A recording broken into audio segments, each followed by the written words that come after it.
Good morning. Welcome to the 41st biannual meeting of the Nature Photographers of the Pacific Northwest and our second virtual meeting. My name is Colleen Easley and I'll be your facilitator today as we hear from our invited guest speaker and conduct our image competitions. All of our attendees are in view and listen mode only, so there's no need to mute yourself. When it comes to the question and answer time, our speaker, after our speaker, you'll be able to type your questions into the Q&A panel. So it'd be a good idea if you located that Q&A panel now on your computer. You'll see it at the bottom of the screen, and on a tablet, it's likely at the top of your screen. And with that, I'd like to introduce our founder and our president, Mr. Larry Rosenkatter. Larry, if you could unmute your mic. Okay. Great. Glad that we could get together. I have been talking to a few people over the telephone, and thus far, I haven't found any members who've contracted the virus. But I'm sure that that's probably an overly optimistic appraisal that we're all been able to avoid the virus. We again have very talented members who've been able to step in and make a meeting possible virtually through Zooming. And Colleen is our Zoom master. Without her, I don't know, I doubt that this meeting would have come to be. So Gerald and Humphrey and Colleen Easley are two pivotal people in today's events. Last time I mentioned the sad news that Frank Townsend, who had been the treasurer for more than a decade, that died unexpectedly. And I'm sure that everyone who's been to our meetings have seen Frank and Terry at a table shortly after they arrive at the meeting. And we miss them a great deal, but our organization has a strong tradition of people stepping in and volunteering. And the position of the treasurer has been no exception to this pattern. DJ Mark has agreed to stand for election as our new treasurer. We will have an election at our November meeting, and we're certainly thankful that DJ is willing to step into this void and assist us. Hopefully, our next meeting on November 6th, we will be able to return to our regular pattern, and it will be an in-person meeting that I guess we're being a bit optimistic about this, but hopefully not overly optimistic, that thus far, it looks like Tamron will be our sponsor, and that Chris Ballmer will be the invited speaker, has very close ties to Tamron. And the biggest challenge at this point is that we don't have an invitation from a college or a university where we can meet. And we're anticipating that this may be more difficult than it has been in the past, that it would not be totally unexpected if campuses are inclined to try to discourage outside users in order to prevent people from possibly bringing in the virus. The schedule is that we should meet in the Olympia-Tacoma area, and we will go to that area first and try to find a host institution. When I make those contacts, I will be telling them that our membership will be vaccinated. So I hope that many or most of our membership have already been vaccinated, but if you have not been vaccinated, please make it a point to get your vaccinations.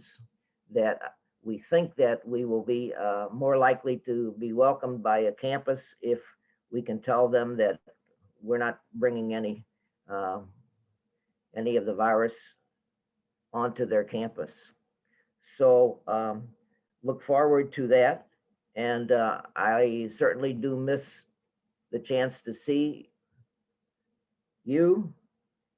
And of course, you know that I miss those jelly donuts too, but I'm even more deprived by not being able to chat with everyone and see your faces and the excitement that you bring to the meeting. So we'll look forward to that. Now, I'd like to introduce our speaker for today. And I have known Weldon for a long time, but I met Weldon in a rather unusual way. I met Weldon through a book, and I will hold up this book. I don't know, there it is. Just maybe a little word of background. It was the mid-'80s when I became interested in wildlife and nature photography. And being a city boy and having very little background in photography, the first thing I did was to try to find a book, which is my normal way of proceeding when I try to learn something about an area in which I am not knowledgeable in the least. And lo and behold, much to my surprise, I had a very difficult time finding a book on wildlife and nature photography. Finally, I found one. It was published in, I believe, 1984, and this is what it looks like. And some of you may know the name of Leonard Lee Weldon III. He is sort of a patriarch. I guess he is a patriarch of our avocation. And that book, I believe, was one of the first. It may have been the first book on wildlife and nature photography. And I read it several times, and it was very, very helpful. Well, sometime thereafter, other books began to appear. And actually, yesterday, I went to the photography room at our home, and I started counting books that we have on wildlife and nature photography. And I stopped after 25. There are a great number of books, but one of the earlier books in the late 90s was a book by Weldon Lee. And I'm not sure just how I came on it. I don't remember that, but I was very thankful that I did come on it. That during that period, we were living in Kansas, and Colorado was our second home. And we had spent a fair amount of time in the Rockies, visiting the major parks. And when I found this book by Weldon Lee, I began looking at it, and the places that I knew that were the hot spots for finding wildlife to photograph were included in this book. For example, if you want to photograph mountain goats, the two best places are Logan's Pass and Glacier National Park, and then Mount Evans in Colorado. And of course, that's dealt with in this book, but also dealt with in this book is the whole range of the Rockies from northern New Mexico up through the Canadian Rockies in Banff and Jasper. And while most of the books that we have on wildlife and nature photography don't get a lot of attention any longer, this book by Weldon Lee still goes with us, that we are planning on a trip to coming out of hibernation or coming out of this self-imposed staying in the house in the fall. And we're going to be heading for Glacier and Yellowstone and Tetons again. This book will go with us because there are all kinds of places in these parks that I don't necessarily know. And it's a very, very good guide to, if you're there, check this out. This is a place where you could easily find this particular type of an animal and have a chance to get some real good photographs.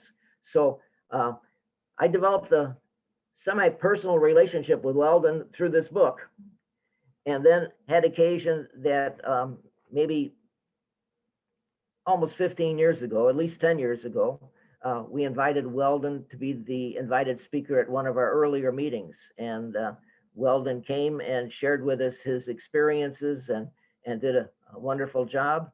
And when it came time to find somebody for this virtual meeting, I thought of Weldon again. So Weldon is on the road. He is out photographing, as he is much of the time, and he is taking a pass from his photographic work in the Southeast to be with us this morning. So a warm welcome to Weldon. We're certainly glad that you can be with us, and we're looking forward to your insights and your assisting us as we attempt to grow as wildlife and nature photographers. So thank you. Here then is Weldon. Thank you, Larry. I appreciate that. I'm happy to be with all of you, and thank you so much for taking time out of your lives to come and join us during this morning during this presentation. I've also got a guest here that's going to be visiting with you guys. This is Ted, and he'll be here watching and taking care of you. And he has a message here for everybody, and I'll hold this up for everybody to see. Free bear hugs, okay? And don't forget that. Put Ted over here back so he can rest and hear everything just fine. You know, my photography is, and it always has been, about my wild brothers and sisters. It's nothing more, nothing less than that. During this presentation this morning, I'll take you down what I call my path of discovery, and I'll show you where it all began. And from there, we'll travel to where I am today in my search for something different. And I'm always looking for different ways to express my feelings about my wild brothers and sisters. And a lot of times, if you're around me for very long, you'll hear me use the term wild brothers and sisters. And I truly believe that because regardless of your religious persuasion, whoever or whatever created them also created us. We're made out of identical elements. And friends, if that doesn't make us related, then I really don't know what does. You know, I also tell folks, you know, I've been to Venus. I've never been to Venus. Actually, I've never been to Mars. I don't know what Mars looks like except for the pictures that I've seen. But this place that they call planet Earth, it's one remarkable place to explore. And we have wild brothers and sisters all over this planet. And I've been my pleasure to be able to visit many of those locations and photograph them. During this presentation, I'm going to show you the basics of how I create my latest works, works that I call photographic realism with a touch of reality. And so just settle back, and I encourage you to ask questions. And of course, there will be a time where you'll be able to answer those questions. So we'll begin. Let me put my screen up here. And now, let's see here.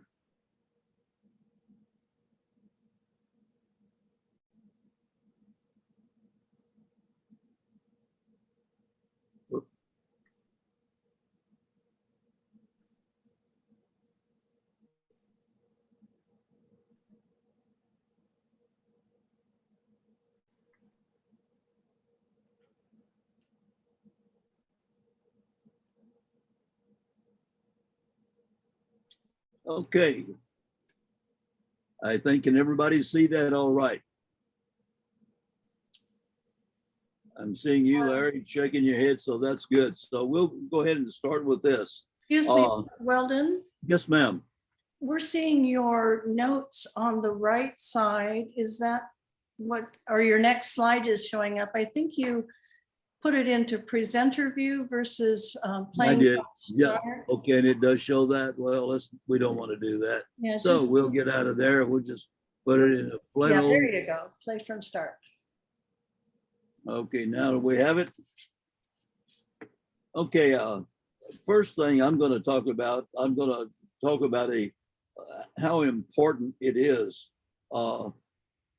that your wildlife images, or any photography for that matter, touches the soul of your subject. And so one of my favorite quotes is by Edgar Allan Poe. In it, he writes, he says, were I called on to define very briefly the term art, I should call it the reproduction of what the senses perceive in nature through the veil of the soul. This statement that by Poe is not only does it sum up my feelings about art, it provides a clue of where I am today in my pursuit of creating something different. Photography and photographs that come out of the camera, assuming that they've gone through all of the essential steps, post-processing, tonality, color balance, etc., they can be awesome. And I like them. I like them very much. However, I'm often drawn to images that go a step beyond that, a step or two. For years, I pondered the question, but I never knew why that they did that to me. Then one day it dawned on me that what photographs and images that come out of a camera, they all look alike. Sure, some can be head and shoulders above others, but they're all reproductions of what we see in the real world. That's fine. Actually, like I said, I love them. The thing is, I was craving something different. I wanted to create work that captured what I saw and what I felt when I looked through my camera's viewfinder into the eyes of my subject. So my journey for something different has taken me through many styles and techniques to where I am today. So follow along as I share that journey with you.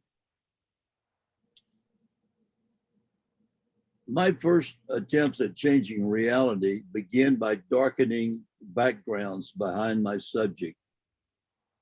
Backgrounds can make or break an image. And in this particular scenario with this image, there's a lot of detail up here in the upper part of this photograph that really breaks this image. It's not that good. It hides it. And by darkening backgrounds, that becomes hidden to the viewer. It's still there, but it becomes hidden. So that's one of the things that I started doing early on in my photography. And the way I did that, I would take my subject and use Photoshop and completely remove my subject from the image.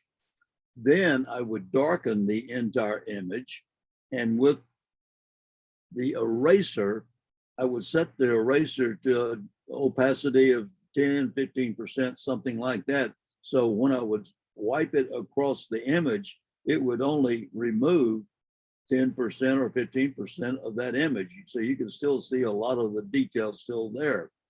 And the more you rub it across the same spot, the more of it removes. So by darkening the image, I would start at the bottom of the image and take that eraser with a fairly large diameter and go all the way across the bottom, then just above it and above that and above that. And I would stop roughly midway, or in this case, you can see where the lighter color brush is in the background, stop right along there.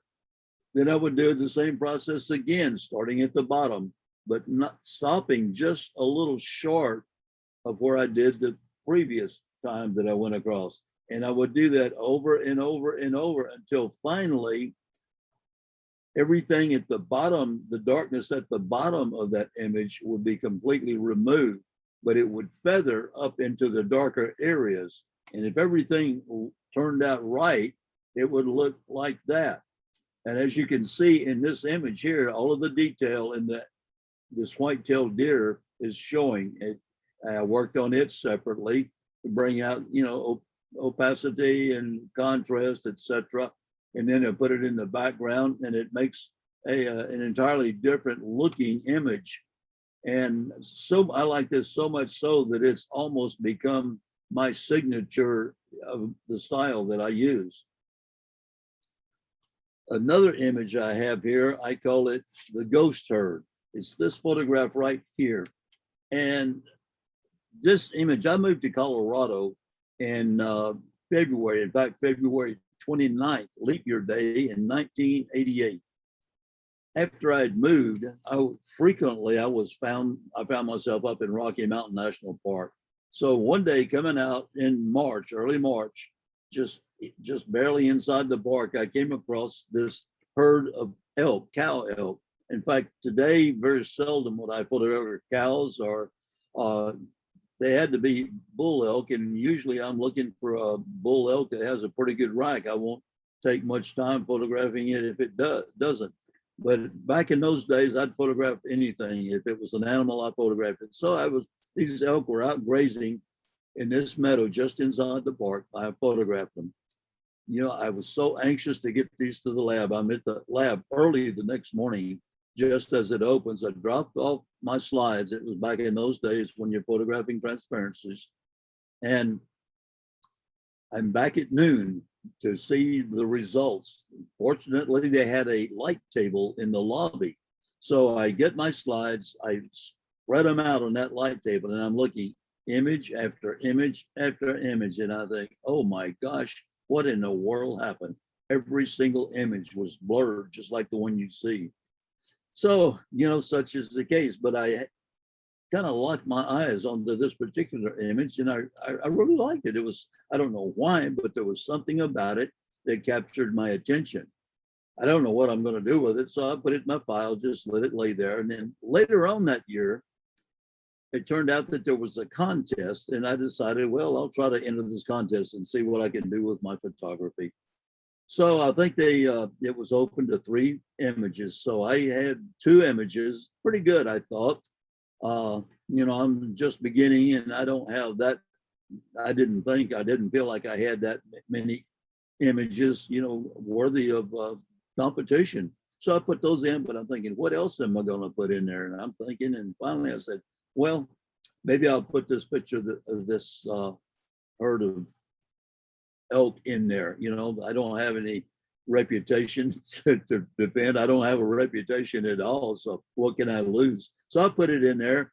And out of all the images that I had put in there, the 3 images, this actual image here that you see, the ghost herd, went on display at the Carnegie Museum of Natural History in Pittsburgh, Pennsylvania. So that was kind of my introduction. Then I come up later on, I had another image. This one here, you see, I call it Sandhill Fantasy. Photographed this in Nebraska, right along the Platte River, one evening, right in sunset, right at one of the bridges. And the cranes are coming in, Sandhill cranes are coming in for the night protection. They'll be in the river overnight. They go out in the daytime, feed in the cornfields, alfalfa fields, and pick out tubers and roots, as well as the grain. But they come in tonight for safety into the river. So I'm there photographing them. This is another image that I made. This one took place at Bosque del Apache National Wildlife Refuge in central New Mexico. The refuge is great. If you've never been there, and please go, you'll enjoy it. A good time is basically there are sandhill cranes and snow geese in large numbers. They said the numbers they tout are around 17,000 sandhill cranes, and I believe about 38,000 snow geese. And it's a great place for those and a lot of other bird species too, for that matter. Anyway, I photographed this one early one morning, and I call it Buttermilk Sky. There's another one that I photographed at the same location in Bosque. It's a couple of sandhill cranes, as you can see, using slow shutter speed on this. I get that, you know, mystic looking effect. I call this one Bonnie and Clyde, like the Barrows, although these are pretty good people right here, these 2 brothers and sisters of mine. And then the last one here, photographed it a little differently. I got this blurred effect with using flash, rear sync flash. And I call this one Last Light. There's a lady by the name of Bev Doolittle. Some of you may be familiar with her work, others not. If you're not familiar with her, please check her out. I love her work. She's works in watercolor, and she has a lot of Native American influence in her work. Well, she did a photograph, or rather a picture, not a photograph, but a picture called Ghost of the Grizzly Tree. And this image was really my influence, if you will, for a series that I call my Mystic World series. It depicts, as you can see, this little Native American boy looking up at this dead tree stump that he's thinking it's, a grizzly. It kind of reminds you of a grizzly. In fact, if you notice, is this spirit grizzly coming out of the sky, and I like that. And I'm thinking, how can I, do something with that in a photography? And here is the result of some of the images I've created in my Mystic World series. This was the first one. I started work on it quite a number of years ago, but I never did finish it. Then one day I'm in a workshop, leading a workshop up in Alaska. And this gentleman and I, we got together during a break time, and I'm showing some of the stuff that I have in my computer. This image comes up, and even though it's not finished, he says, I like that. He says, that's really nice. Okay, I kind of took that away back in my psyche. And then a year or so later, I'm showing it to Lori Huff, my wife, and she likes that too. She says, you should do something with this. And I guess that was about all it took, is to have a couple of people like this. And so maybe I've got something here. So anyhow, I'll go ahead and finish it. And this is the result of putting two photographs together. Actually, they're wild horses that I photographed on the Cheyenne River Sioux Reservation in South Dakota. The two horses fighting, that's in actually a really nice photograph itself, but I took portions of them out and then put them in the background, and this other horse in the foreground is another picture. And I took everything out of the picture that it was in except the background, or except the foreground. The background was completely blackened. I inserted the two together, and I call this image Mystic Dancer. Another image in that series I refer to as Ghost of Tatanka. Tatanka is the Lakota word for buffalo. And this bison, both of these bison are photographed, like I said, on the reservation in South Dakota. Another image that I have is one I call Follow Me. Wildlife in the winter finds it really difficult a lot of times finding food. It has a hard time doing that. And coyotes are without exception. A lot of times, a lot of species will die in the winter simply because they're unable to find food. Well, this coyote out of the spirit world is coming forth to his brother, the live coyote, and saying, follow me. I will lead you to food. And that's the name of this picture, Follow Me. Another image in that series, I call this one Back from the Brink. The landscape portion of this image is photographed in the Chilkat Bald Eagle Reserve, about 20 miles or so outside of Haines, Alaska. The eagle coming out of the spirit world is photographed up in another section of Alaska, is down on the Kenai Peninsula. And I put the two together, and they create this image. And of course, the spirit eagle is coming and saying, I'll protect you now, because they were almost decimated across the country due to the spread of DDT. And of course, now that's gone as history, at least in this country. And bald eagles have made it a really wonderful comeback. And then one last picture that I'll show you in that series is this one. I call this one Spirit of the Rockies. And in the mountain in this image is Long's Peak. It's the highest mountain in Rocky Mountain National Park. It's a little over 14,000 feet. In fact, it's the only, what they call in Colorado, 14er in the entire park. And Spirit Elk is coming out of the background, out of his spirit world, and remarking to everyone that I'm here and I will protect this park with all my might. So that's my Mystic World series. as I said, Bev Doolittle, her work has had a major influence on my images and my lifestyle too, for that matter. This image here, Hide and Seek, was the image of another picture that I call this one's for you, and that's the name of this one. I photographed the horse, this paint horse in South Dakota. However, I never had a background to go with it. I knew what I wanted, but never had the background.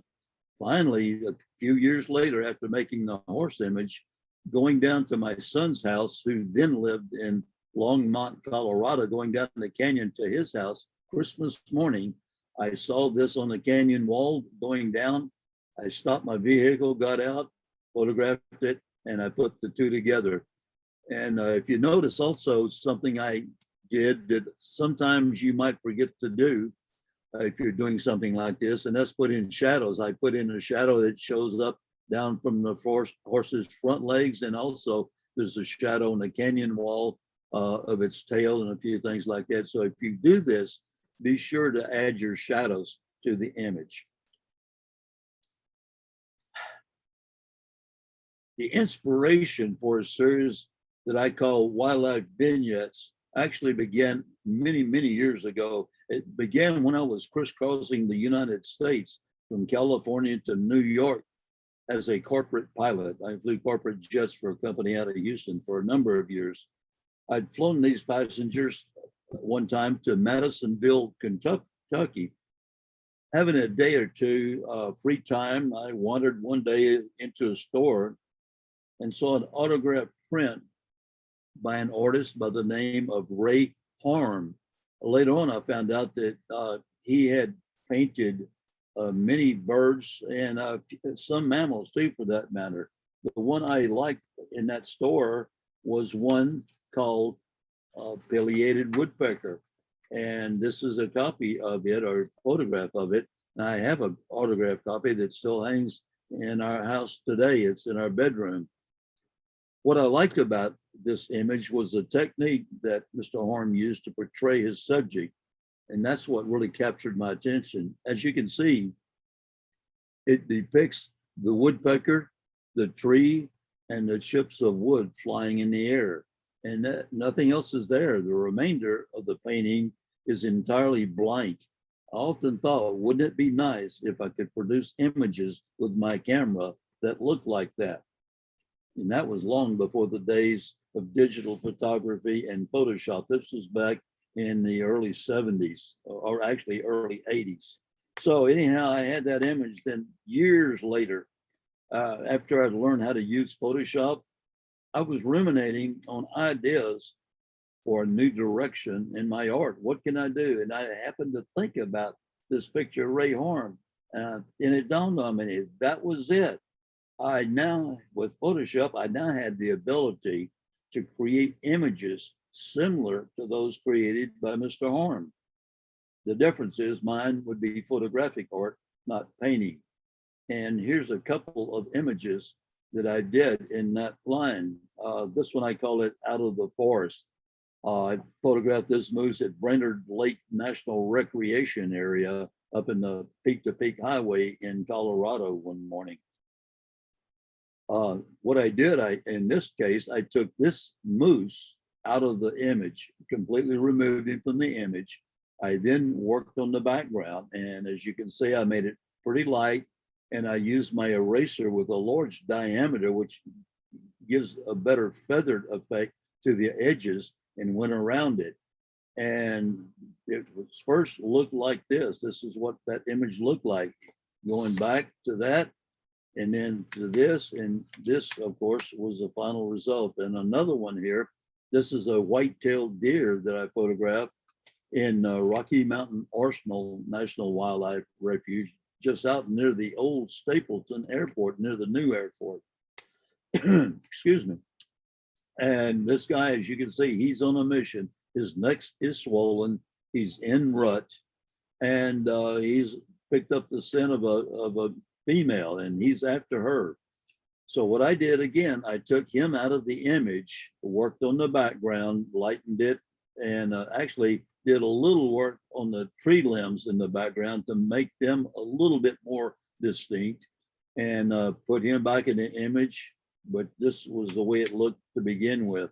So I took some work, and then as I learned how to do this, I started doing more. In other words, the story doesn't end right there. I went on to create what I feel are more artistic variations of my wildlife vignettes.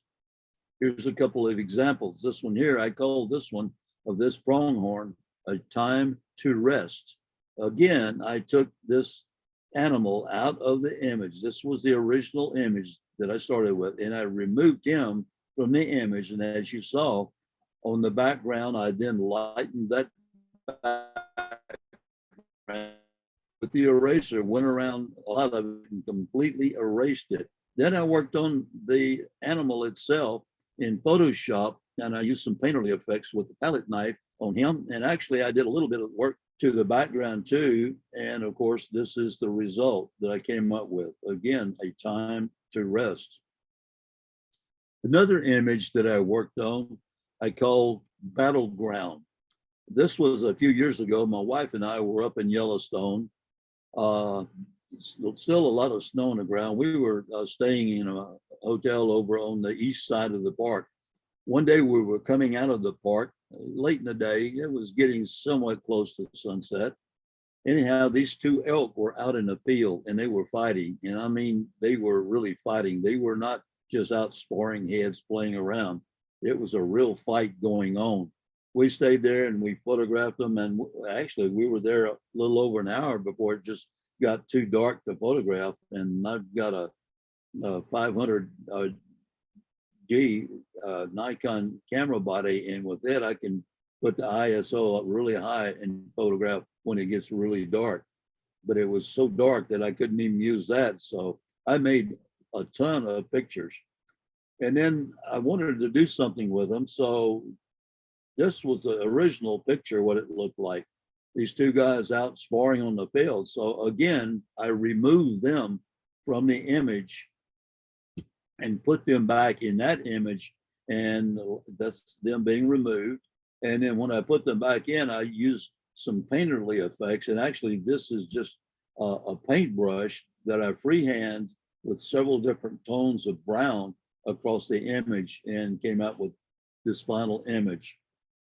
Another one that I worked on, I call it Winter Hunt. This is a gray wolf, captive animal that was actually photographed this up near where I live in Allens Park, Colorado. It was down Ski Road just outside the National Forest.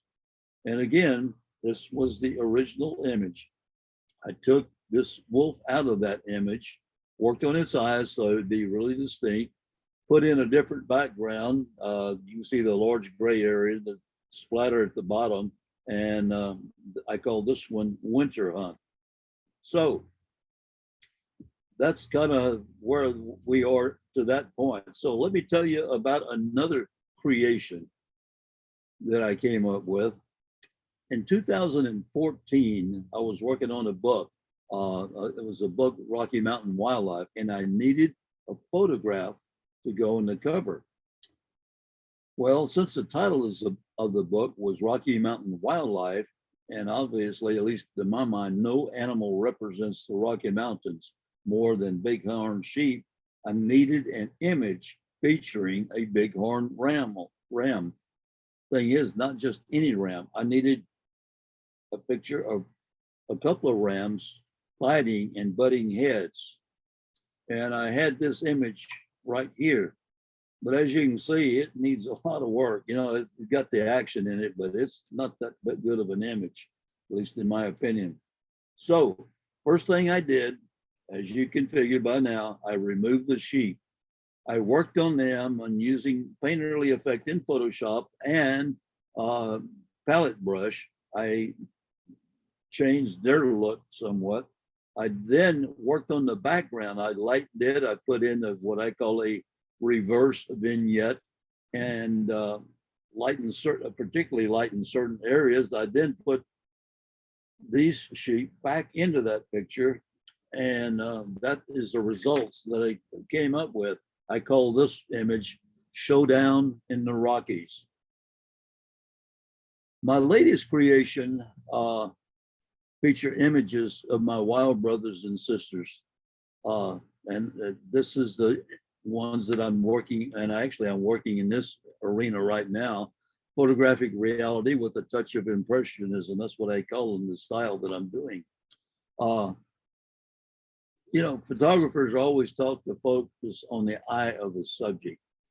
And when I do that and I look into the eye of the subject, there are times that I look there and it's like, I feel like I'm eavesdropping on the interiors, the spirit, their inner spirit of my subject. I begin sensing their thoughts and their emotions. And I wanted to create images that would capture as best I could those thoughts and emotions. So that's why I came up with this new style of images that really look more like paintings than they do actual, you know, photographs. It's all about the eye to me. Whenever you photograph, you know, wildlife, and especially in this series, it's about the eye. I'm going to be sharing some things that I do step by step, and you might want to take notes on this. I'll give you a couple of minutes to get your material ready if you don't have anything out, and you might want to take notes. It won't be detail work, but it'll be step by step of what I do, which, you know, in each layer that I worked on. So here we go. You can go ahead and begin looking for note-taking material now. And while you're doing that, I'll just briefly talk here about a couple of my visitors here. Of course, my wife is always here, but I've got our two dogs are here too, and they've been sleeping, so it's been pretty quiet for them. If they come awake at any time and see somebody walking by our camper in the campground, you might hear from them. One of them is a yellow lab. We adopted her earlier this year. She was a runaway, and they found her on the streets of in Texas. And the other is a collie. We've had her a little over a year. She's also adopted. She's a tricolor, and we got her from a breeder in Nebraska. We drove over from Colorado to Nebraska and picked her up. So those are now our latest family members. So I don't know how you're doing on finding your material, but you know, for taking notes, hopefully you have it by now. But anyway, I'll just refresh that, you know, like it says here, something happens when you look into the eye of another creature, and how true that is. In creating these images, I began opening the image featuring my chosen subject, okay? And that's the image. And if you remember, this bison was also the one, the head of it was a bison coming out of the spirit world in that picture that I showed you earlier at the sunset picture. First thing I do when I have this picture here, I create a mask of my subject, and using a quick select tool. But first off, though, actually, I create a duplicate layer. On this duplicate layer that I create, I call it my working layer. And when I work on an image, I always create a layer, work in layers, and I save everything in layers. And I always keep my original layer and never touch it. It's there, part of that image, but also I create a duplicate, and that is my working layer. And to it, I will do things. So anyhow, at this point, I call this my working layer, and I mask my subject. I use the quick select tool and refine edge to remove everything except the subject's head and shoulders. And I come up with this. I then place a template that I've created. Actually, I found it, this template right here. I found something real, a version of this in the internet somewhere. And then I started working on it and adding to it, using that. And what I do, I take this and use Photoshop Magic Eraser and delete everything that's black. So all that I have is this white outline with nothing in the center of it.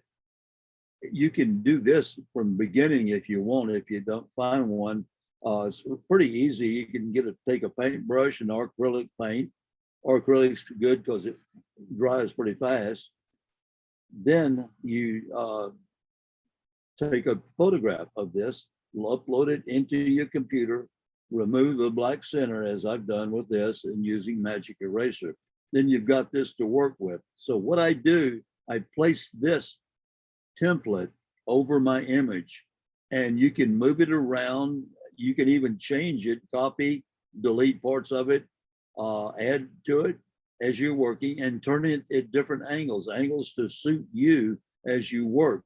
So this is simply a tool that I use that helps create that painterly effect. It's not the only thing that I use, but it's pretty important for me at least. And then upon saving this to a new layer, I wind up with this. And you can see how some of the edges of this, mainly on the left side of this bison, but then a little bit around the head on the right side, you'll see that painterly effect created in there. It even looks more painterly later on when I use another layer.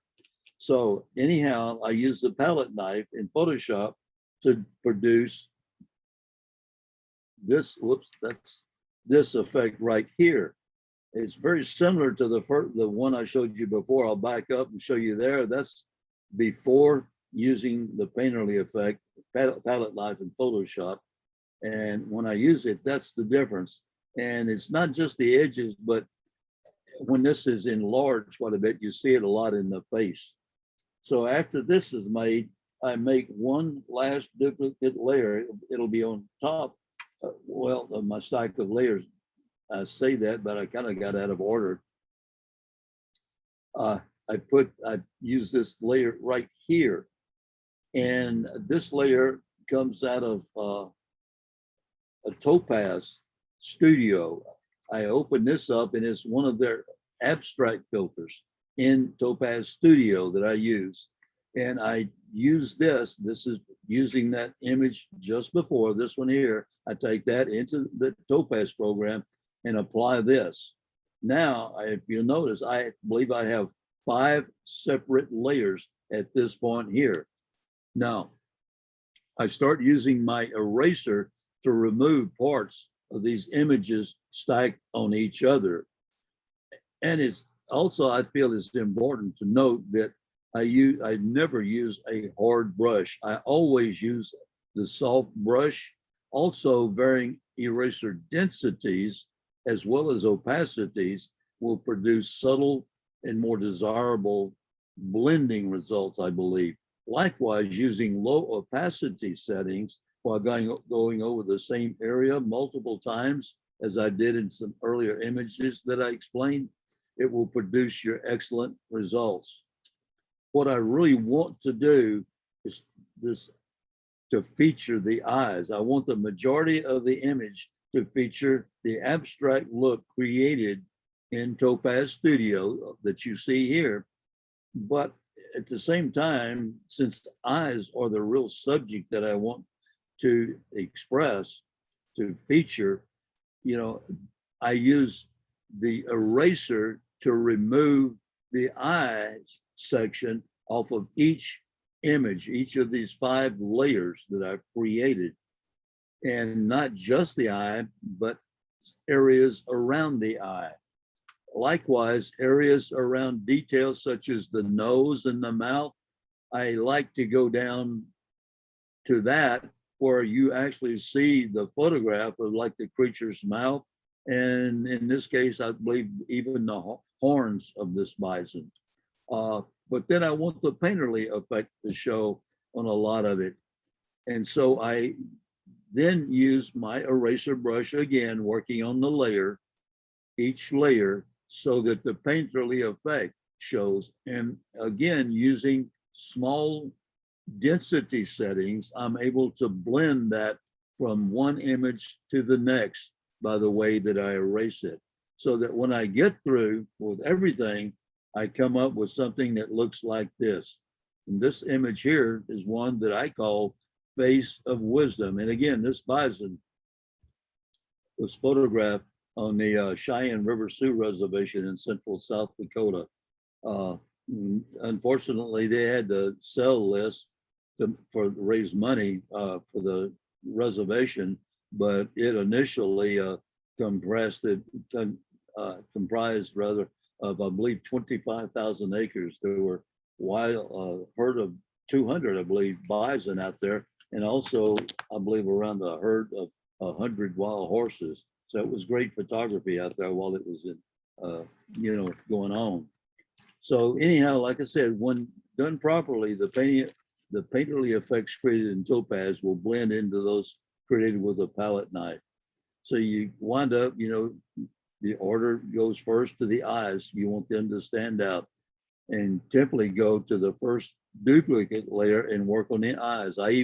When I'm working on that layer, I work on the eyes. I'll actually sharpen the eyes sometimes to get more of an eye effect. I'll even take my paintbrush and colors, and I'll paint some areas on there. I'll even add catch light if it's necessary. And that takes a little doing, because catch light, first off, very seldom are catch lights white. I've never seen a white catch light. They're all some lighter color or something nearby. Anyway, you'll find that out as you start doing it. But here's the thing. You can see certain areas in this image where I leave the painterly effect there, and certain areas where I remove it. And what's important to remember is that you're the artist. If you think it's important to remove something or to leave something, you're the artist, then do it, okay?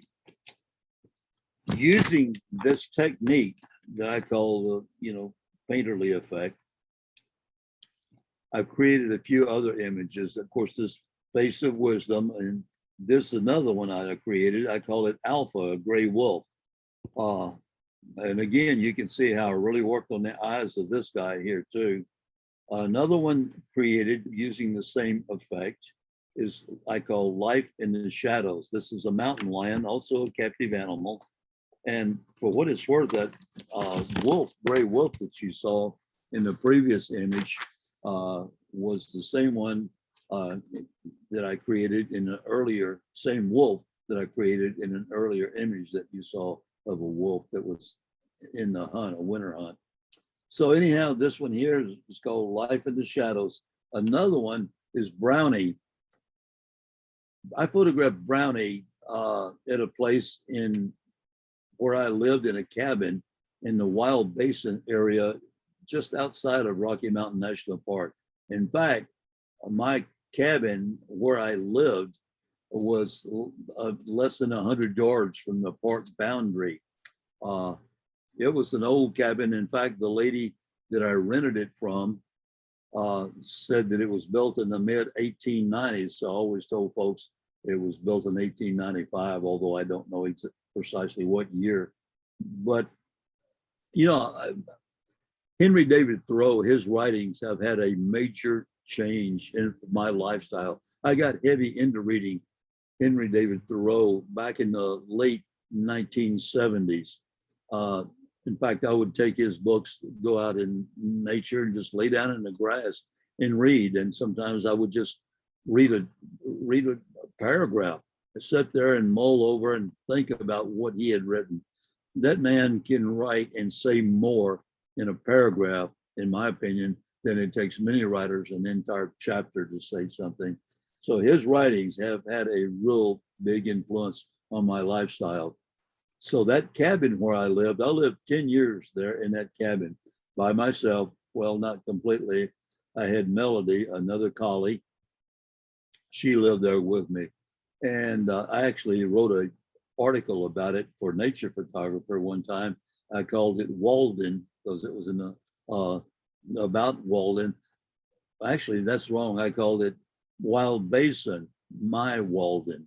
And it was my version of Walden living there, the things that I experienced. And this here is actually Brownie that I photographed one day when I was there. So I took his head out of this and created the picture, Brownie, of him. But I learned so much about myself while I was living there for the 10 years. I'm a totally different person now than I was before I started Weldon, and it was not a complete course, if you will, of learning about myself. I'm still learning about myself. It was kind of the beginning of me going on this learning campaign about me. And I would frequently have bears come and visit me, 4 or 5 times a week. They didn't always come at night. A lot of times they'd come by in the daytime. Brownie would often come by, and he'd come. I had bird feeders right outside my window, and I had my easy chair, actually a lazy boy, sitting right next to the window, and I would open the window completely, no glass, there was no screen. I'd sit there in my lazy boy photographing birds when they came to my feeder. Well, I looked up one time, and Brownie was just outside. He was licking up some of the droppings, the remains of food and seed that the birds had dropped out. Well, what I did, he knew that he would get feed whenever he came by. You're not supposed to feed the bears there, but I did. I'd go to Walmart. I'd buy inexpensive 50-pound bags of dog food at Walmart. So whenever he came by, I would go immediately and, take out a big heaping pan of dog food and just pour it on the ground. He was kind of nervous. He didn't want to be close to me. But he'd go up to the hill, sit on his rear haunches, and then I'd go back inside, and then he'd come down and I'd watch him right outside the window, as he consumed it. Bears, I've learned over the years being around bears, they're not the deadly mean creatures that people think they are. A bear will not hurt you unless it feels threatened, or unless it feels that its offspring is threatened. There's not in their nature. They'll run from you until they realize that you offer no threat to them, and that they can be your friend. But I've had, when you connect with wild animals, including bears, magic happens. I've had brown bears up in Alaska, literally, 800, 900 pound big brown bears walk past me like 5 feet away, and with nothing happening. Bears are not the mean guys that they're lit out to be. You need to respect them and not act foolish, but they're not going to hurt you unless you cause them to hurt you. So anyhow, this is Brownie, but I went on to do some other images. Another one, this is another one. I call this image Musunsi, and that is the name that the Chippewa Nation uses for their particular clan, the Moose clan. They call it Musunsi. It's also the name of their totem. So that's why I chose that name, Musunsi. And this moose was photographed up in Yellowstone National Park. And then there's this one right here. This is the protector. I call it mountain lions. And these are captive animals that I photographed also. And again, you probably figured it out by now. I've taken this image, completely removed the subject, from my picture. That's what it looked like before I removed them. That was the initial photograph. Then there they are removed. So I take them, work on them in Photoshop, and create the painterly effect, just like I had mentioned earlier in the 5 steps, 5 layers talking about earlier, and then wound up with this. And again, the image that I call Protector. I've always liked black and white also. This guy here, Ted Grant, he's a Canadian photojournalist, and I like what he had to say about black and white photographs. He says, when you photograph people in color, you photograph their clothes. But when you photograph people in black and white, you photograph their souls. And boy, does that speak to me.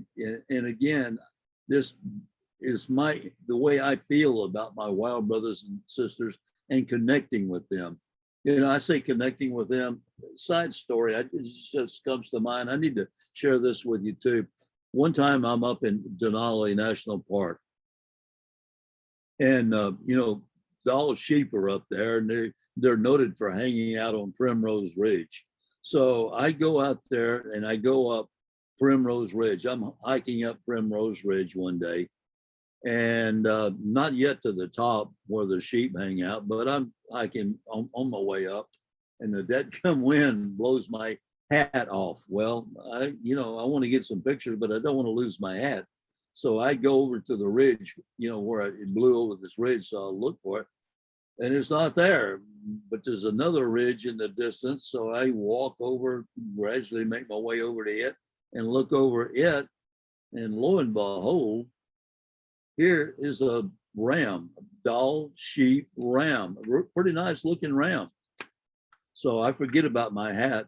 I start photographing the ram, and he walks on off, but we stay pretty close, and I work with him just about all day, but not real close. We're like 75, 80 feet away, and I'm getting all the pictures that I need. And every now and then he'll lay down, chew his cud, and I'd sit down and take 5 maybe.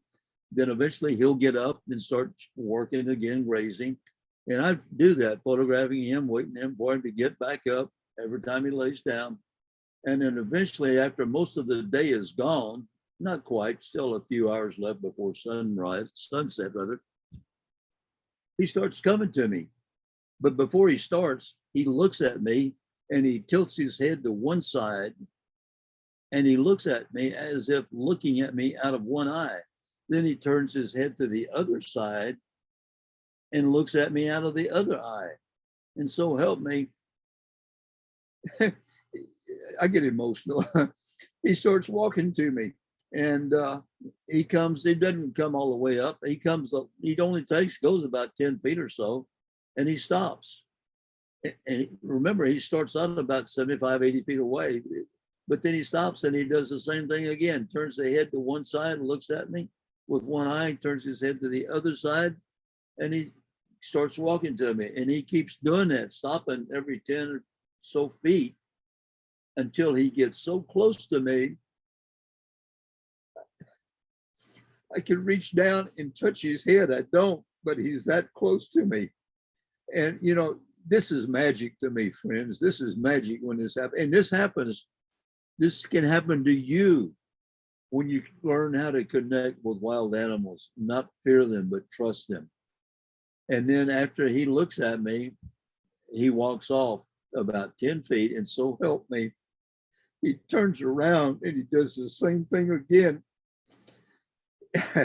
And boy, this makes my day. So anyhow, after he walks on, I thank him very much, for the opportunity of meeting and connecting with him. And I know there's sheep up on the top, so I continue on. So I start walking on, and guess what? There's my hat. I find my hat. Folks, there's no accidents in life.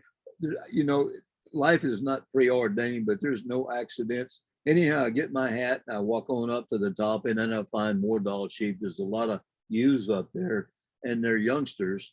And this, head ewe is leading her band, small band, off to winter forage. And it really made my day. But anyway, that's getting off the story of black and white. But anyhow, that's what I wanted to do. I wanted to portray the souls of my wild brothers and sisters in black and white. And this was my response right here. And again, this is an Alaskan brown bear. And it's photographed at Silver Salmon Creek Lodge. It's across Cook Inlet, in fact, almost directly across Cook Inlet from the community of Homer down on the Kenai Peninsula. And if you want to go photograph bears, I don't think you'll find a better place to do it than there, because these bears, you get up close to them, they get up close to you. The last time we were there, which is about 5 or 6 years ago now, I guess, we had a sow that had twins, I think, or maybe triplets. And everywhere we went, that sow would show up where we were, and as if she is trying to, you know, show her triplets to us. It's magic, folks. It's magic, and it touches me so deeply. But anyhow, this is Look Into My Eyes, and this is what that photograph looked like before I worked on it in black and white. And there's one more image right here. These are wild horses, and I call this one a debt to settle. This is on the Cheyenne River Sioux Reservation, and there's a story that goes with this one too.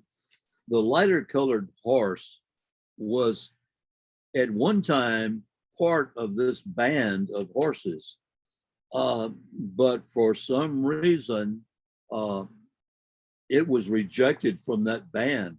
It always hung around, but never close to the band. Whoops, never close to the band. And that's we were one day doing a workshop up there, and we came across this young foal. It was not very old. In fact, it had not even learned to walk yet. And so, you know, it couldn't have been maybe 10 or 15 minutes old at the most. And we were there, and it tries to walk. It was trying to walk. And the wind was so strong every time this young foal would get up and try to walk, the wind would blow it over it. So anyhow, this darker stallion, as you see, is actually the herd stallion, and the father, if you will, to this young foal. And this other horse didn't like this foal. In fact, it finally came up once and picked up this foal in his teeth and just shook it. Well, that was too much for me. I walked over there. I kind of stumbled around in my hurry to get over there and chased that stallion off. And then eventually that horse, like I said, that young foal was so different, having such a hard time trying to get up. I went and put my arm underneath the rear part of his body, his belly, and lifted its rear end up and got it, and actually helped it make its first steps. And that's another moment I'll never forget. Well, anyhow, while all of this was going on, before I even went over there and picked up the young foal, this renegade stallion came up and tried it again. And this daddy to this foal came over and says, "No, you're not going to do it this time." So that's the story behind that image. And I call that one there a debt to settle. And that big darker stallion had the debt, and he won that little battle. Sometimes in the computer, I'm just sitting around and, you know, I want to play around. A lot of times I may choose a crossword puzzle, but sometimes I may work on an image. And I have this program I call Topaz Gold. And I was using it one day, and I came up with this photograph right here. I call it Spirit Leopard. I photographed this guy over in Chobe National Park in Botswana. We're out there early one morning, and we get I'm with a workshop, leading the workshop, and our guide gets a call over the radio. Somebody has seen this leopard, so we go immediately where he heard that this leopard's located. We find it, and it's up in a tree, and it's sleeping up in the tree. So the guide knows we're a bunch of photographers. We don't mind waiting. So we sit and we wait and we wait. And after about 45 minutes of sitting, this leopard comes out of the tree. And I get some pretty good shots of him on the limb, climbing down out of the, walking really on this angled limb coming out of the tree. Well, we follow him around quite a bit. And what he's doing, he's stalking. And actually what he's stalking, we learn the subject matter.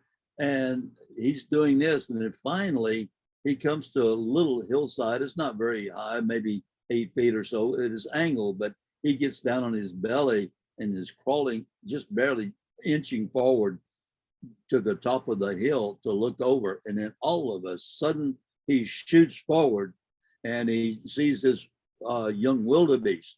And he chases it, and unfortunately for him, the wildebeest gets away. Unfortunately for the wildebeest survives. Anyhow, we get, while he's out there hunting, I get this photograph, and since yellows and reds and oranges work really well in this program, Topaz Gold, I use this image, and this is what I wind up with. I call it Spirit Leopard. So having said all of that, oh, well, actually, I've got one more to show you here. Whoops, too much. This is another one. We were actually up last year in Minnesota at the Vince Schutte Wildlife Sanctuary. And if you want to photograph black bears, my friends, that is a location worth checking out. You can go in the evening at 5 o'clock and stand up on a platform that they built and photograph them from there, or you can pay a fee and go early in the morning for half day. The fee is $150. For all day, the fee is $300, and walk around among the bears. We did it both ways, the half day and then the full day. We did the full day the first day, and the second day we did just a half day, and it was more than enough time.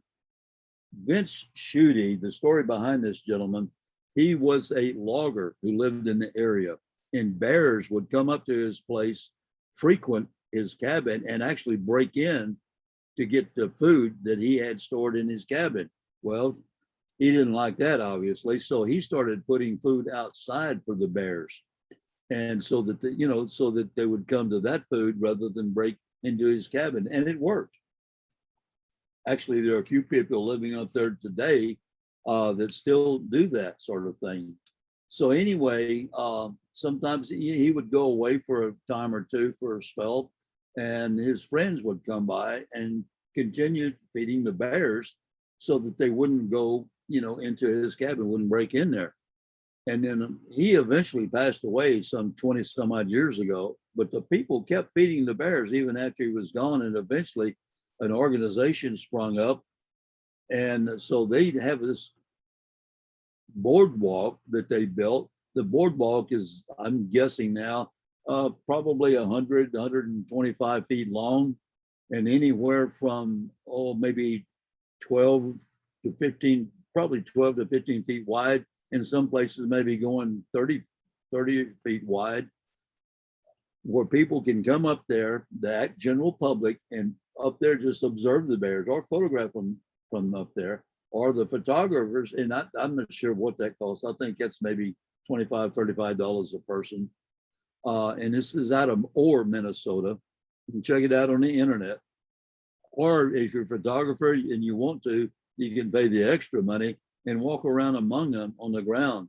The last day that we were there, the second day we were there, there must have been at least a dozen young spring cubs out there with their parents, and you'd walk around and you'd have black bears. They're not concerned about you at all. As I mentioned, black bears are overrated for their dangers, to be dangerous. They are not. There's a potential, yes, but they're not dangerous, not by nature. They run by nature. Anyhow, they're used to people because the people don't, harm them at this location. So you'll have these bears walk by you, 5 or 6 feet away. And this is one of the pictures that I made. Again, just having fun one day. These are the programs, kind of winding things up here. These are the programs that I use in my digital editing. The primary programs are listed, 4 of them: Photoshop, and I'm still using, I don't like what Adobe has done to Photoshop, because you either have to, basically rent it, or you can purchase it, but you primarily rent it. And that's okay, but the potential of things that can happen, I really don't like. So I'm still on one of the old versions. In fact, I'm still on version Photoshop 5, CS5, I believe. I didn't even go to CS6. Topaz Studio, I have that. I also use Topaz Denoise AI. That is ideal. That's wonderful for removing noise on images if you get any noise. And likewise, topaz sharpened, and it actually adds pictures in there, pixels into the image. It's amazing what it can do. Other programs that I have, I don't use them as much, but I use them occasionally.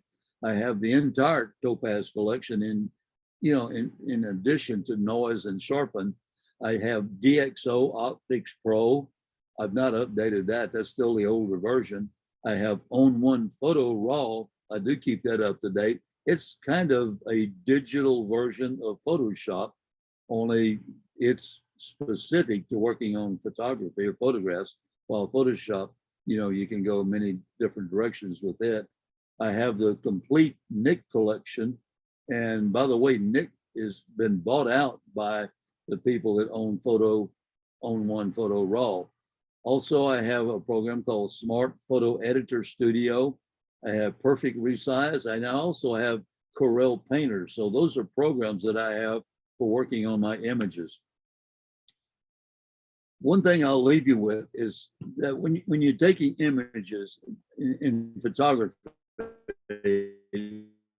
what the subject matter is, your image really needs a narrative. It needs, or if it doesn't have a narrative, if it doesn't tell a story, it needs emotions. And for this to happen, you need a concept when you make that photograph. When you make it, you need and your concept can come in many ways. It can come in an inspiration, but this inspiration can come through thoughts. It can come through emotions that you might have. It can come to responses to what you experience out there as you're making the image, or it can come from sensations or anything that you might experience or wish to express in your work.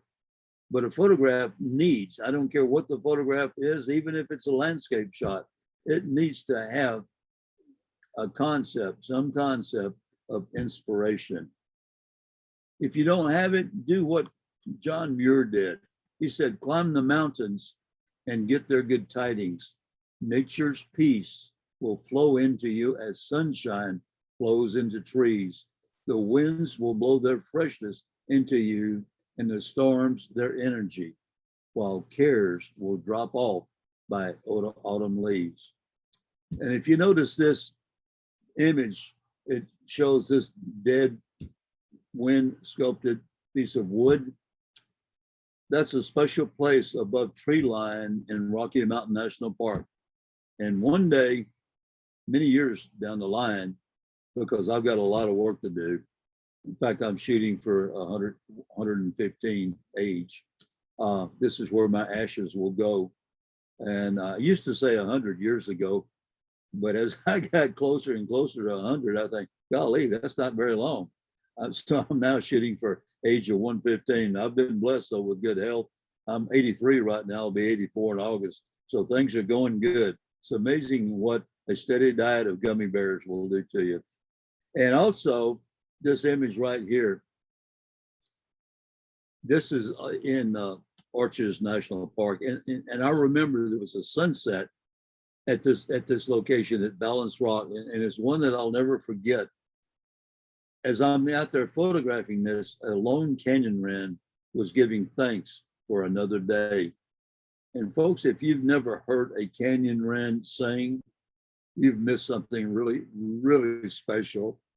Yeah, I mean, it goes with the area.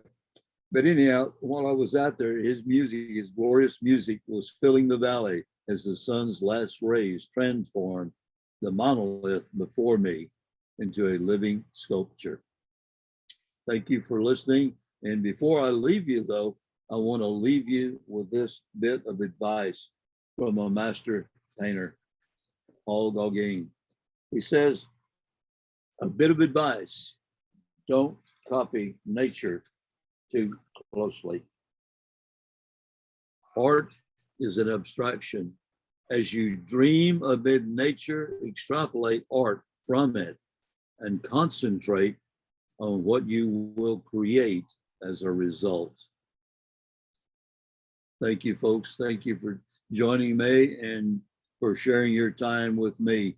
One day I hope to be in your presence, shake your hand, and just talk over old times. I'll say this also, We live 14 miles away from Estes Park, Colorado. That's the east entrance into Rocky Mountain National Park. If you're ever in that area, contact me. Go to my website, weldonlee.com. It's got my contact phone number, email address there, and we'll go out to dinner. There's some good eating places in Estes, and I know where to go. So please come and join me. And again, thank you very much. Open for comments or questions. Thank you, Weldon. We do have one question so far. I hope we'll get a couple more. Remember, if you'd like to ask Weldon a question, to type it into the Q&A panel down at the bottom of your screen. The one question we have is, how long does it take to complete one of your artistic montages? That's a good question. The first time that I ever did one, well, the new work that I'm working on, the first time that I ever did one of those, it took close to a month, working a little bit on it just about every day. Now I know what I'm doing and I know the steps that I go through, and I can usually complete one of those within a couple of hours. In other words, at one setting. Okay. Another question here is just wondering if Topaz Gold is a standalone application or is it part of the current Topaz studio? I can't answer that question. I really don't know. I know the version I have is standalone. Okay.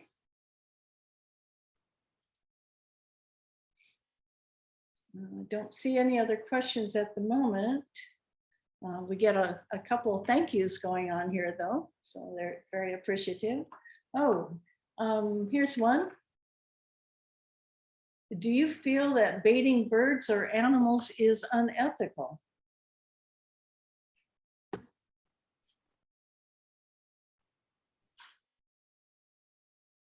Okay, I'm not hearing all of that. It was kind of a little bit garbled coming through. I'm not sure what went on. Okay, let me try again. Tell me that, read that again for me, please. Do you feel that baiting birds or animals is unethical? Oh, I'm getting a notice right now. It says my internet connection is unstable. So tell me again. Okay, maybe you could open the Q&A panel and you will see these. And but if you can't hear me, Okay. that might be the best way. Okay, and which one are you looking at here? Oh, okay. Well, I'll just start from the top. Do you feel that baiting birds or animals is unethical? Yes and no. I mean, you might say we bait birds all the time around our house, and there's millions of people across the country that do the same thing. We put out bird feeders. And so we do that and then take outside and put up a blind nearby. Yeah, you might say we're baiting them. I don't particularly have a problem with that. I had bears that would come by my house. I did not bait them I fed them because they were my wild brothers and sisters. Did I do it for photography purposes? Absolutely not. I did it because they were my wild brothers and sisters and I wanted to help them out. Okay. What brush did I use for the splattering on one of your photos? I believe it was, this is jumping up and down. I believe it was on one of the mountain lions. Oh, okay. Actually, I think I had one on I did on a picture of the gray wolf, I believe. And I don't know which one that I used. I just sometimes use it and dab it around, or sometimes I may twist it around depending on the effect that I get. But if you dab it around like I was doing and I have done, you use different diameters, different intensities. You don't want to use a sharp brush, but You can try some that give a little more defined outline, and or sometimes just barely an outline. Thank you. I'm wondering, when did you choose to use AI sharpen instead of or with AI denoise? That's a good question. I've got both of them, and since AI sharpen pretty much does everything you need, I use that, and I use a Nikon. My camera's a Nikon D500, and I can shoot ISO 4000 with zero noise.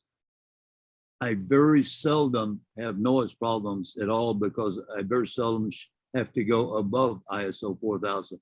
But when I do, that's when sharpen can be a big benefit to you. Now, what computer and OS do you run PS5 on? I'm on a MacBook Pro, and I'm not on the, I forget what OS it is. Let's see, I don't know if I can come up with it here. It's not the latest one though. Anyhow, I'm not sure of the OS which one.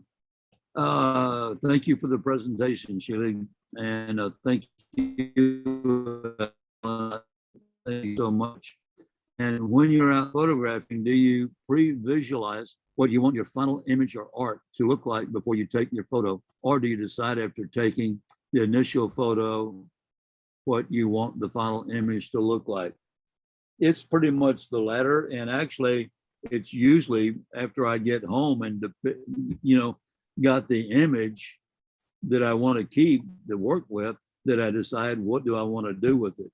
And a lot of times, I don't do every photo I get. In fact, I've got tons of images in my files. Like I've got a external hard drive with, I think, 4 terabytes of images in there. I've got a couple of them, another 4 terabyte hard drive, which is backup to the other one. So, a lot of times I'm just looking through something to do something with, or I may have a reason for a certain subject or whatever.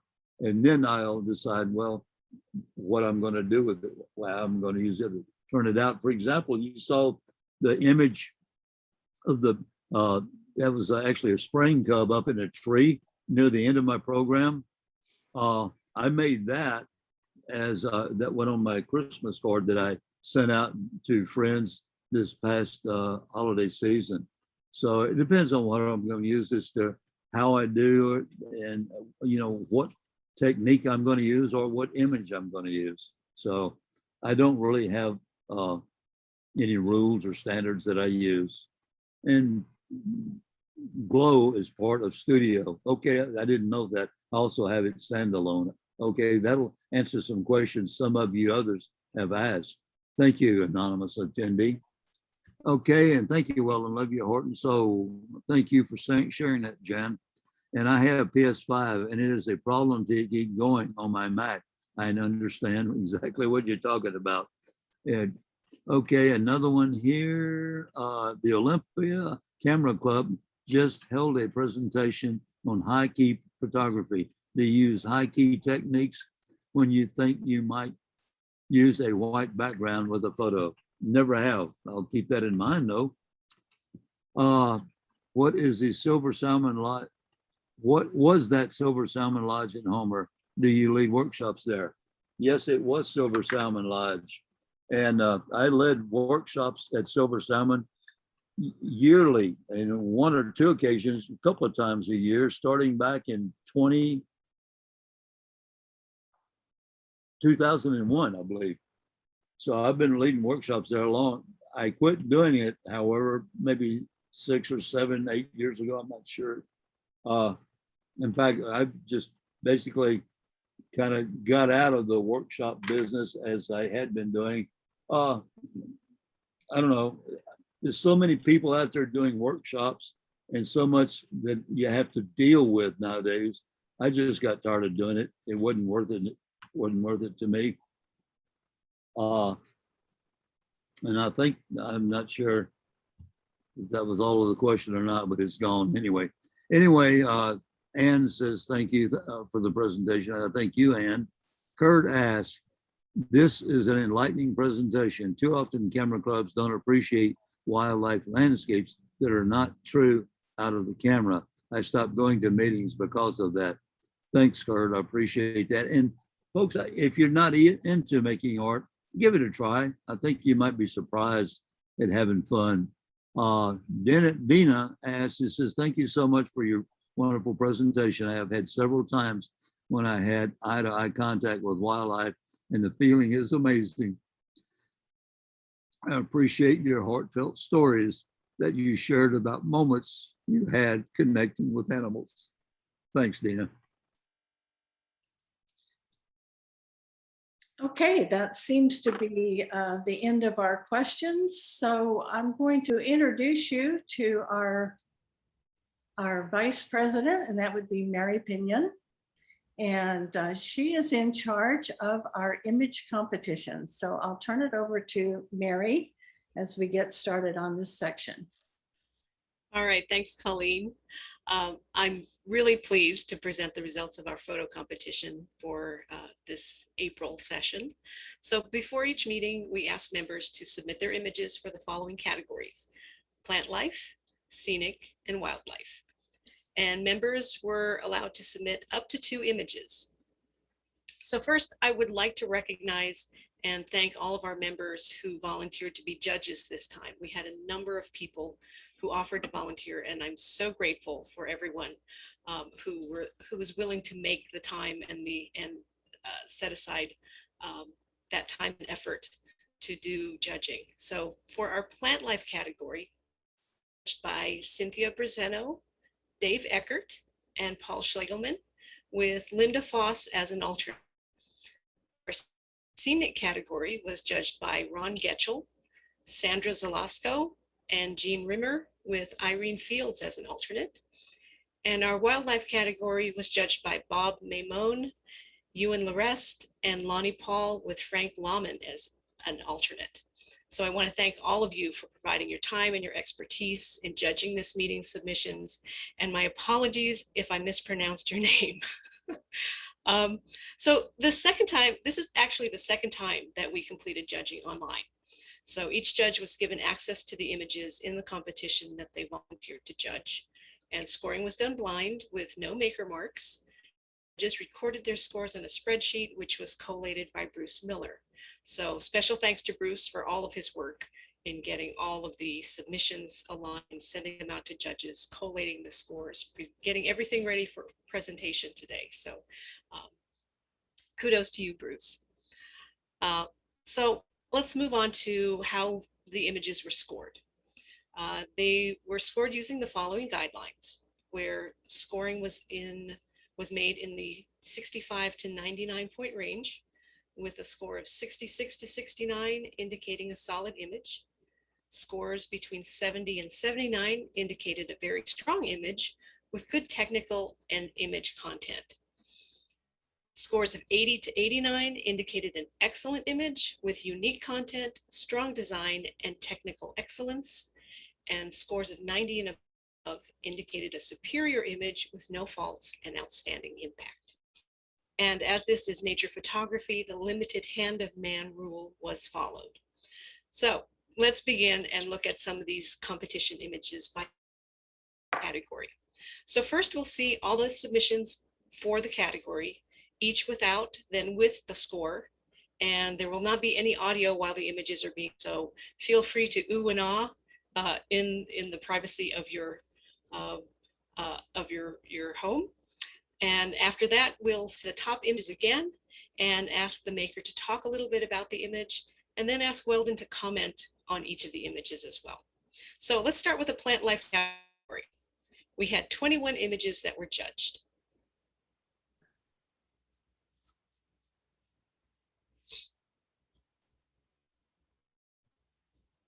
And again, you'll see the image first, and then you'll see the score.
All right, and that was the plant life images. So let's see the top scoring images for plant life. We had 3 top scoring images.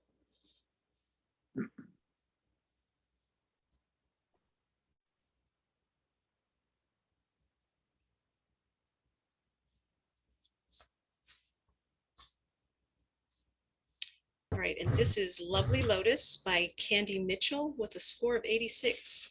Candy, do you have a few words to describe your image? It's a lotus, and it's the shape, the form, and the colors on those flowers are just fantastic. And they're beautiful to photograph. And it's in Hughes Water Garden in Wilsonville. Wonderful. Thanks, Candy. Weldon, Thank you. do you have some comments on it? Yeah, I do. Actually, it's a beautiful flower, but what I really like and what sets the image apart to me is your background. I love that background. I've said it so many times in so many workshops to so many people. Backgrounds can make or break your image, and they really make this image. All right, thank you. The next is My Heart by Peg Hansen with a score of 87. Peg, can you describe your image a little bit? Yes, we were out on a photo walk, nature garden tour in Sequim, Washington when I shot this. I just immediately saw it and found it to be absolutely lovely. And the light was shining on it. It was just seemed to be a perfect image. And I had a little bit to do with the background, but other than that, it was pretty much straight out of camera. Wonderful, fantastic. And Weldon, what are your thoughts on this? When it first went through with the first showing of images, this one really caught my eye. It's reality, but it's also, you know, the kind of stuff that I like is something really different. And I love the originality. And I got to comment the photographer's vision for seeing this image. Awesome shot. Wonderful. And the third scoring image is The Slipper Orchid by Kim Kuktron with a score of 87.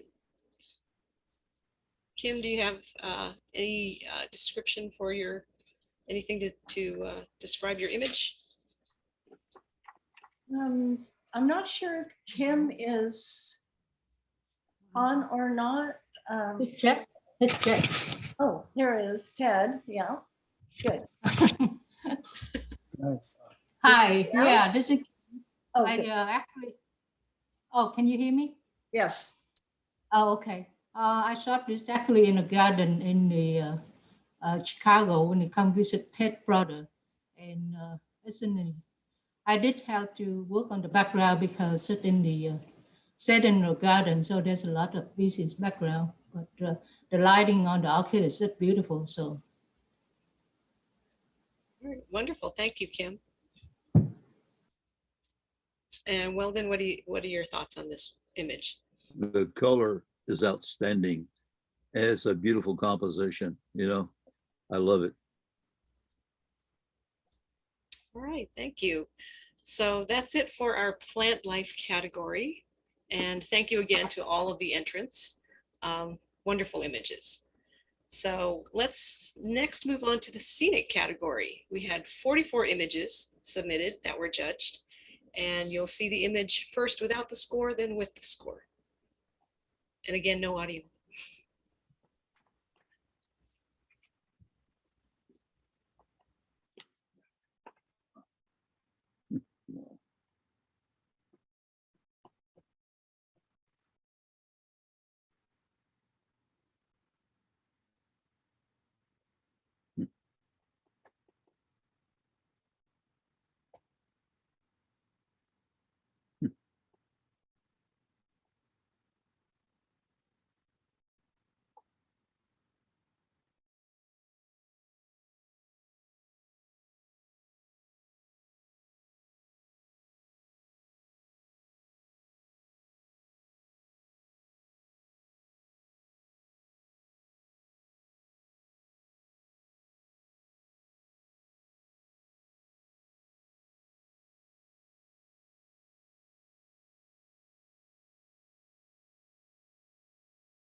All right, and that's the end of our scenic images. So now let's see the top 4 scoring images for scenic.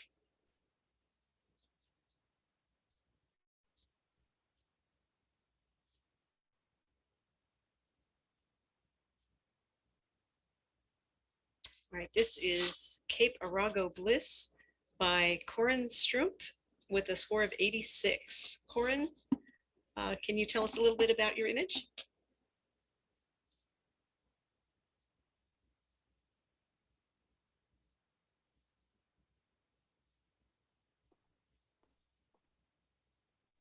Corin, could you unmute yourself, please? Oh, there you go. Yes, this is a small little inlet on Cape Arago, a little beach that I'd been looking at for a couple years, wanting to catch it at sunset.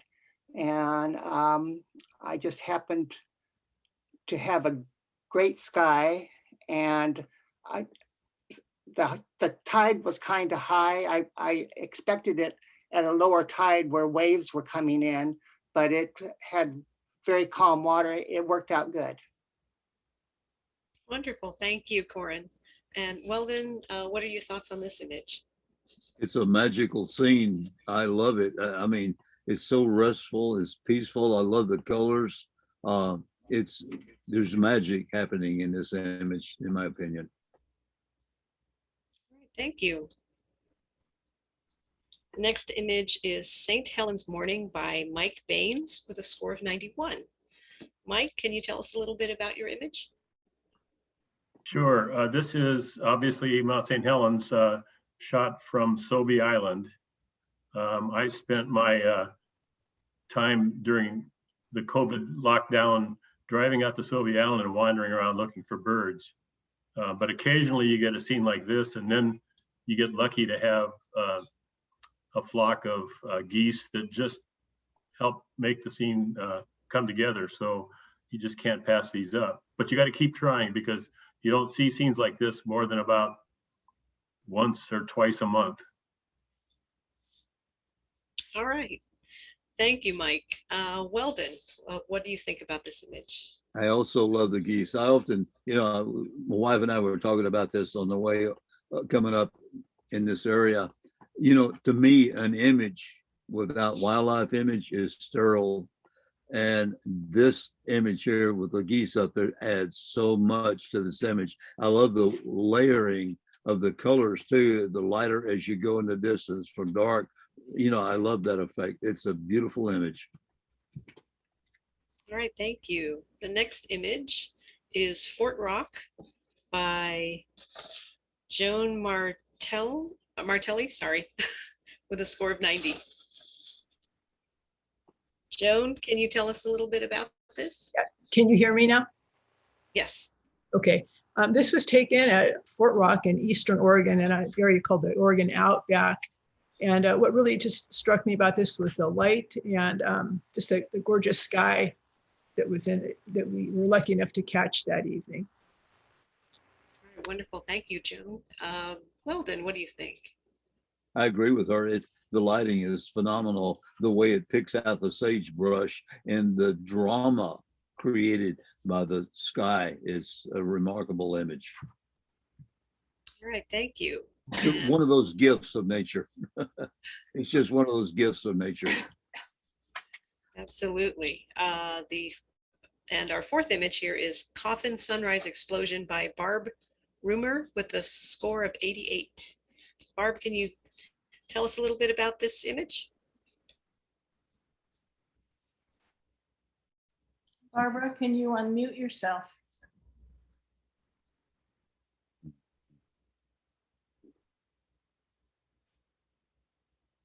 I can see that Barbara is, oh, here we go. No, she still has not unmuted her microphone.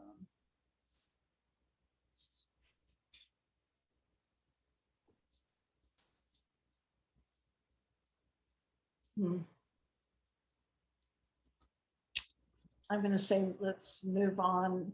All right. Weldon, what are your thoughts on this image? I like the image very much. I've never witnessed bear grass this to this extent in my life. It's something else. This is quite an image. All right, thank you very much. So that is it for our scenic category, and thank you again for all the entrants who participated in that competition. Colleen, should we take a little break? Yeah, if you think you'd like another break, we could do another 10 minutes and come back and finish up with wildlife. Sure, that sounds good. Okay, sounds good. So we had 63 image in the wildlife category that were judged. And again, there's no audio here, so add your own soundtrack as you see fit.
All right, that concludes the wildlife images. So Bruce, when you're ready, we'll see the top 4 scoring images for wildlife.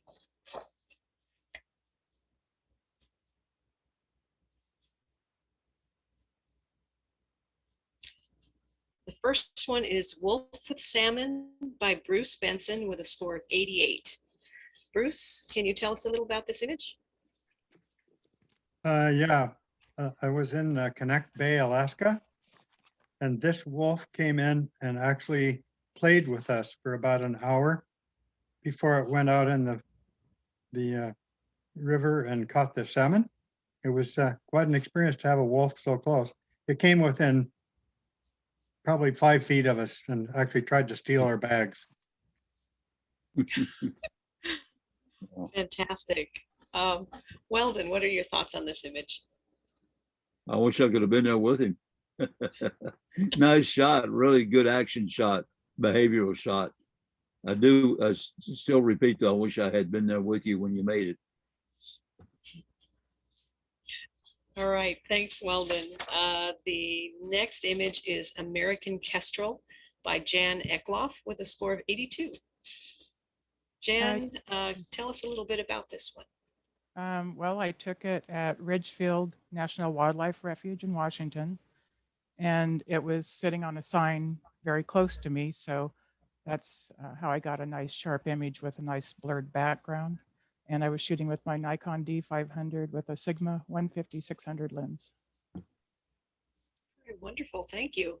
And Weldon, what are your thoughts on this image? Yeah, I love this shot. That just really close up shows a lot of really nice detail of this little girl. She's beautiful.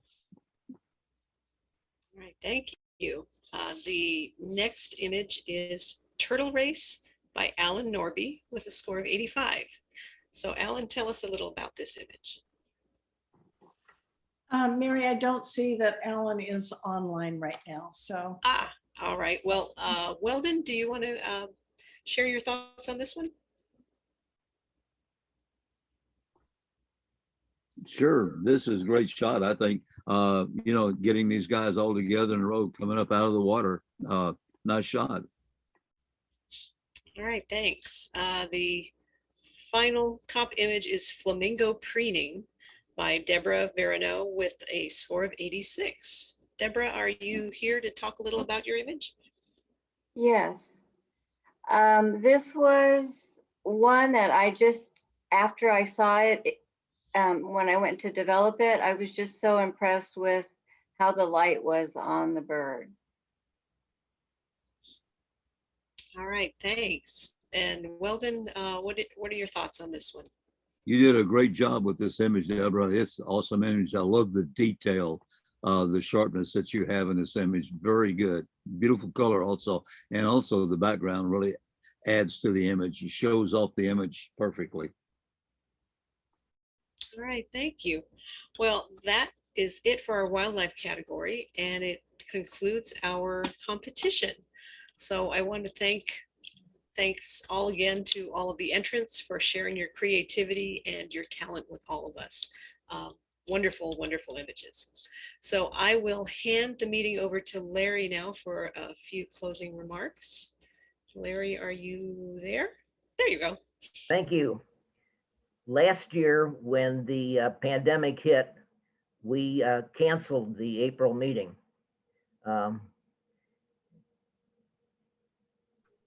We wondered what to do about the November meeting.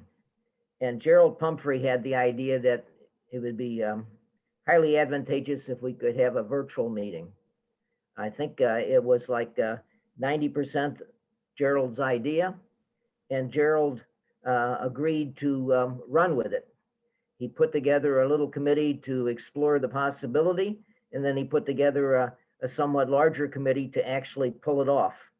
And I want to turn it over for a few minutes to Gerald to let him thank the various people that have been working with him that have made this virtual meeting possible. Gerald, are you there? I am. Thank you, Larry. I think you've been a little generous. All I did was convene the hard-working folks who made this happen. And I do want to take this opportunity to extend a hearty gratitude to the members of the Nature Photographers of the Pacific Northwest who have organized this event, and they did so cheerfully and with great effort to make our April meeting possible in this virtual environment. First, I'd like to thank Colleen Easley. Colleen kind of runs the communications arm of the organization, all the emails, the event registration. But beyond that, Colleen figured out the type of Zoom subscription we need. And there are 5 or 6 different types and levels of subscriptions at different prices. And Colleen found the right one at the right price point that would do everything we needed. And then she's been obviously our Zoom moderator and had the skills to do that. I'll take this opportunity to put out a request that for the November meeting, if we use Zoom, we're going to need a new moderator because Colleen's not going to be available during that time. So if any of you have the skills and interest, we'd like to talk with you. And Colleen's provided some technical coaching to those of us who needed it with various technical issues. And then you heard from Mary Pinion, who has done just a stellar job of recruiting and organizing our judges for the digital image competitions. I suspect it's Mary's charisma, or she's got some sort of secret sauce, but we not only have enough volunteers to serve as judges, but to have some alternates as well. And I extend Mary's thanks one more time to the judges who did this. In a fundamental way, this would not be possible without Bruce Miller. Bruce is the recipient of the images all of us submitted. He organizes those, makes them available on a secure website to the judges, provides a scoring mechanism, collects those scores, does the math to figure out which the top images are, and then puts that slideshow together so that we can see the images. And that in aggregate is quite a bit of work. And then Chris Taylor has been involved the entire time. Chris has offered good counsel and asked the right questions as we move forward with planning. And last but certainly not least, I'd like to thank Larry, because without Larry, we wouldn't have had the last 2 programs that we've had. So Larry, we thank you for getting in contact with Weldon Lee and securing his agreement to be our program today, which I think all of us have really, really enjoyed. And finally, I'd like to say some of the most rewarding work I've ever done throughout my career has been in the company of volunteers. Volunteers are generally driven by at least 2 things. One, commitment to the mission of the organization, and 2, a sense of the intrinsic value of the work. Nature Photographers of the Pacific Northwest is truly a labor of love. It could not exist without volunteer efforts. And so I personally feel we owe these members who organized this a debt of gratitude for sustaining our meetings throughout this period when we were not able to do it in the manner in which we were accustomed. But that's what I have. Thank you. Thank you, Larry. Our organization has a number of friends, one of which is Advanced Camera. And Advanced Camera attends virtually every in-person meeting and provides sensor cleaning at a heavily discounted price. Since we haven't been meeting now for a year and a half, they have made an opportunity available where members can send in their camera, and the sensor will be cleaned at a bargain price and mailed back to them. I don't have the specifics in front of me, but I think that the specifics have come to you in the form of an email that you may be able to retrieve from your computer, or I think that there might be some information on the website. So if you need to have the sensor cleaned before our next meeting in November, you might take advantage of that. I want to thank Weldon again, that in Weldon we have a real friend. I think he shares the spirit with us in terms of what we're doing. And if he lived in the Northwest, I'm sure he would be a frequent participant in our meetings. But I have heard from Weldon that he and his wife are planning a venture to the Northwest sometime in the not too terribly distant future, maybe the next year, year and a half or something like that. And I would suggest that if you know of some locations that are kind of not well known, that might be highly advantageous for photographing wildlife, you might send off an email to Weldon Lee using his contact information on the his website. The Lees, when they travel with their RV. So he's a good friend. He helps us. We should try to help him. And thanks so much.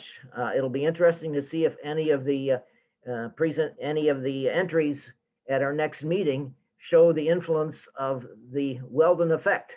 That I'll be watching for that, and I bet I won't be alone. So blessings, Weldon. I hope you make the 115 mark. I too am playing your game that I thought by the time I got to be 80, my adventuring days would be over. But now that I'm about to turn 80, I'm turning it to 85.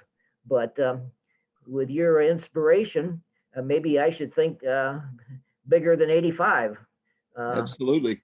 Yes. So thanks so much. We wish you the best, and we certainly appreciate what you're doing for wildlife and nature photography. Thank you. So I'm looking forward to zooming forward, and I'm hoping we can zoom forward to an in-person meeting in November. So stay tuned. We'll see what happens. If we get an invitation, we will certainly have a meeting unless something terribly adverse happens. But do get your vaccine. I hope that we can tell prospective campuses that we will all come vaccinated. And if they would like, we have one of those thermometers that's designed for taking a reading on the forehead. And we would be happy to take everybody's temperature on the way in, if that will make the host campus more comfortable, because we certainly need a place to meet. This organization could not exist if we tried to have meetings at hotels. That it's made possible by the fact that we get invitations from campuses where we have a co-sponsor. And the co-sponsor is a department or a club or a college within the university. And we've been very successful at that. And we look forward to continuing that. So everyone take care, stay healthy, get the vaccine, and hope to see you in November. Okay, I have a couple final announcements.